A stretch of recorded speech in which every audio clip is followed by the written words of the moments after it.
And now today, we're going to look at a theme called treasure. I wonder what you guys treasure most.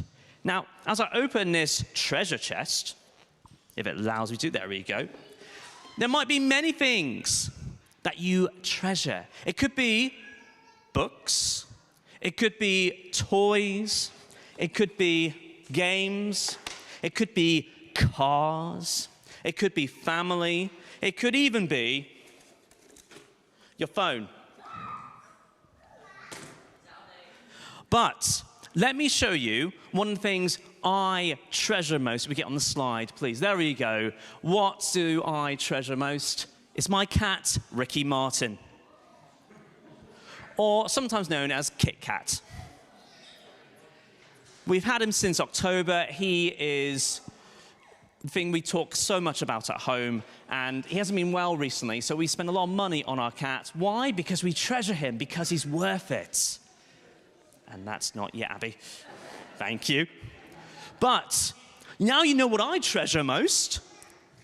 Kids, adults, what do you treasure most? I'm going to ask my assistant, Lewis, to give you some Post-it notes, and that's why you got some pencils. And I want you to write or draw for the next minute or two what treasure is most in your life. And then I'm going to ask you to stick it on the flip chart here, so we have an idea of what we treasure most. Okay, let's see what we have so far. We have family and friends, sport, my life from God. We have tent, so camping, fantastic. Oh, we have my soft toy collection. Someone's put wife and family. They did a very good job. Well done. Oh, my bed. Someone's put their beds. That's yours. Coins. Oh, someone's put pizza. That's a very good choice. Oh, we got Izzy the dog. We got bike. That's yours. Do you want to stick them on for me? Oh, someone really treasures what they had for breakfast this morning because they put croissants. Oh, we put Lego. Oh, we put a few. We put things like computer, fantastic. We have put chocolate. That's a very good choice. Sleep. That sounds good with bed. PlayStation 5. Oh. Plymouth Argyle. So guys, thank you so much for that. This is what we treasure. But also, hopefully, we also treasure God. And we are going to start off this morning with 2 worship songs to help us with that. However, what I do know is that the Bible tells us what we should treasure most. So we're going to go to our reading. It's one verse. It's Matthew 13, verse 44. And it says this: "The kingdom of heaven is like treasure hidden in a field. When a man found it, he hid it again, and then in his joy went and sold all he had and bought that field." That is our verse today. And I'm going to quickly pray for us before we start. Lord Jesus, help us to understand this parable, this thing that you told us, so we can know what really we should treasure. Amen. So, this man went and found real treasure. Boys and girls, men and women, there was nothing special about the field he was in. It looked like an ordinary, boring field. And we don't know how he found this treasure. Maybe he tripped. Maybe he saw it in a tree. Maybe he saw it sticking out the ground. Maybe it was just there between all the long pieces of green grass and crops. We don't know. But we do know it was the greatest prize ever. It was so valuable, he hid it so no one else could find it and went to buy it so he could have it forever. And Jesus said in this parable, in the story, that the kingdom of heaven is like a hidden treasure. Jesus is saying, boys and girls, men and women, that the hidden treasure, this great treasure, is like the kingdom of heaven. But what makes the kingdom of heaven so special? Now, on Thursday, I was asking this story, what we're going to find out about this treasure. And I know, Shep, you told me an answer. Can you remember the answer you told me? Do you remember the answer? No. What was it that you said? What was in the treasure chest? Treasure. It was treasure. And the treasure you said on Thursday, but maybe you forgot, you said Jesus. And that was absolutely right, because the kingdom of heaven is nothing without the king. Because heaven's kingdom only works if the king is there. And Jesus is the king of heaven.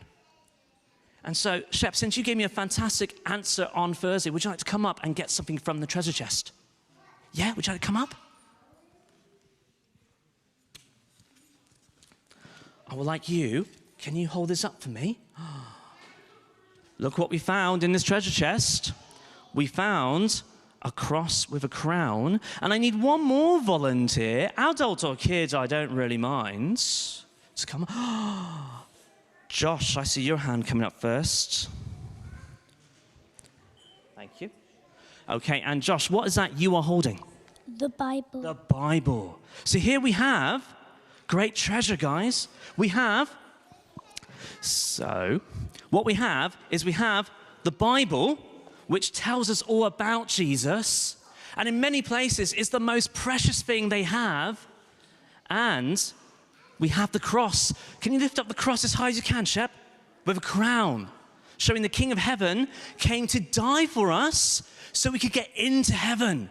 These are pictures of Jesus being our treasure. Fantastic. Thank you, guys. Keep it on the table for me. And can you give these guys a big round of applause for being so great?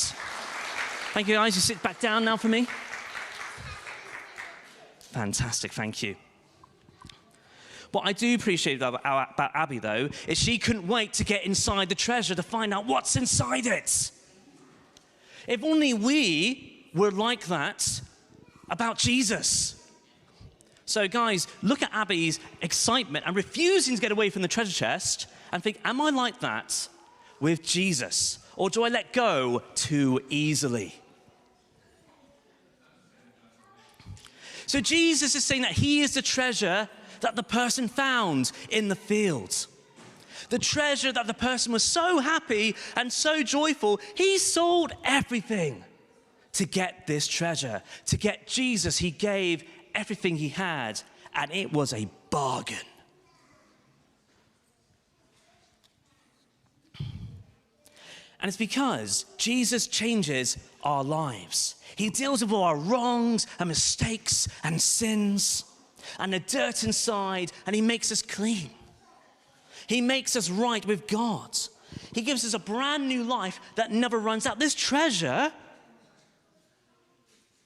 never stops. This treasure never gives up. This treasure never gets broken, never gets thrown out.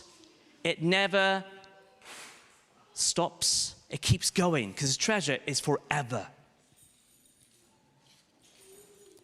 And King Jesus lets people come into his kingdom of heaven, where he rules with kindness and goodness and justice and mercy forever and ever.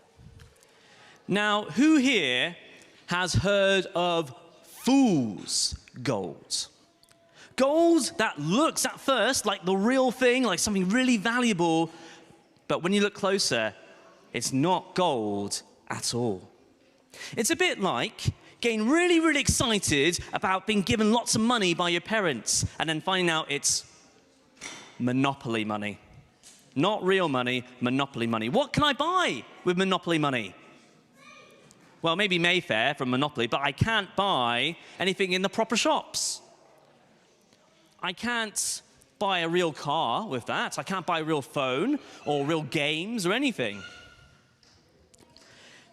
So I need 2 more volunteers. And just to remind our kids, if you're running to the front without me choosing you, you need to go back. So last time, Lucas put his hand up, so Lucas can come down. And Oscar, you put your hand up, you can come down as well. I want to show you what to beware. So we talked about real treasure, but what about fake treasure? Okay, so I need you. Oh, I've got lots of stuff here. Can I give this to you? Lucas, you came first. But Oscar, you got something really valuable here as well. Now, Lucas, can you show everyone what do you have? He's got a lot of money. He's got, let's have a look if I make sure my chest is in the full way. We've got 5,000s, 10,000s, some 20s. Ooh, look at that. It's going everywhere. He's got a lot of money. Lucas, can you buy anything with this money? I'm not sure. He's not sure. That's because sometimes this fake treasure looks very real. But I tell you what, Lucas, if you try to give this money to the shop, to buy sweets, to buy games, to buy anything you want, the shop person is going to say no because it's not real money. He's just going to look at you with a funny face, go, no, thank you. Oscar, what do you have? Do you know what this is? A diamond. A diamond. A diamond. That's worth $60,000. Can you buy anything with this diamond? No. No. See, Oscar knows that's not a real diamond. He can't buy anything with it. Well done, Oscar. Okay. Guys, you put your treasures down here for me on the table. And let's give them a big round of applause. Yeah, you can put that back in. Fantastic. Thank you. Thank you, guys. But you know what? At first, if you looked at it from a distance, that diamond looked really big. That looks like very nice wad of cash. But it doesn't do anything. It is false. And Jesus talks about treasure. He says, treasure like that looks good, but it doesn't last. It's not real. It can't compare to the proper thing. So imagine I saw fake money, oh dear, and real money on the floor. And I just looked at them both. And instead of getting the real money, I picked up the fake money and ignored the real one. Wouldn't that be crazy? Thank you, Lucas. Yes. So, what if, I'm going to put this on the ground. What if I found this treasure, the best thing ever, and I dug it up, I looked aside, I closed the lid, hid it again, and then went away and never, ever looked at it again. Would that be crazy? I hope so. It's full of the most priceless thing, and I go, that's nice, and I walk away. I ignore the real treasure. Jesus is saying, don't ignore the real treasure of the kingdom of heaven, of the King. Don't do that. Now, is Jesus your treasure? Is he the thing you will give up everything for, or do you go after the fake treasures instead? Now, I want all the children, and maybe some of the adults if you're involved in this, to hold up your treasure box, please. Can you hold up your treasure box? Fantastic. I'm going to ask Lewis to hold my treasure box. Could you hold up my treasure box here? Oh, this massive one. Fantastic. What's going to be inside your treasure? Is it going to be Jesus? Or is it going to be fake treasure? Is it going to be Jesus, or is it fake treasure in your treasure box? Yes! Shab, you're awesome. Thank you so much for that. Jesus. And what I love about that is, guys, he didn't hesitate. Sometimes, ooh, shout, Jesus. And the kids can teach us simply, it's just simple as that. Thank you, Lewis.